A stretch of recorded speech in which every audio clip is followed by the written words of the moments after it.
Hey guys, in this video we're going to take a look at how you can remove the Whitestone Dome Glass screen protector from your iPhone 13 or the iPhone 13 Pro. So at the moment on this device there is already a screen protector on it. So we're going to take a look at how you can remove it. So before we begin, I'm going to get myself a soft cloth so that when you work on it, it doesn't scratch the back of your device.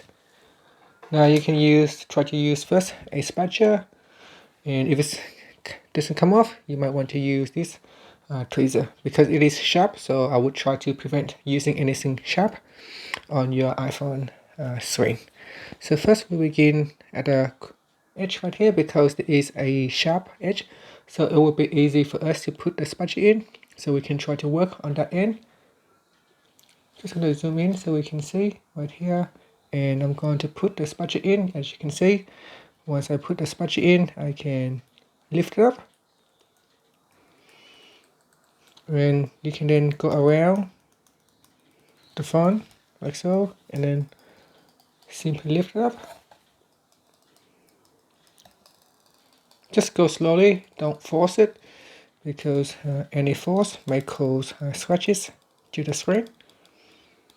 And then I just want to lift it up,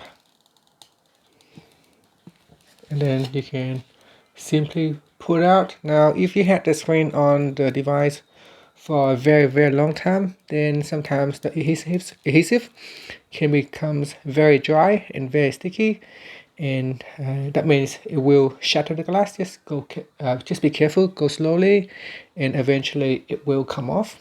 So once it come off, you can then basically clean the screen, and then put in a new screen protector.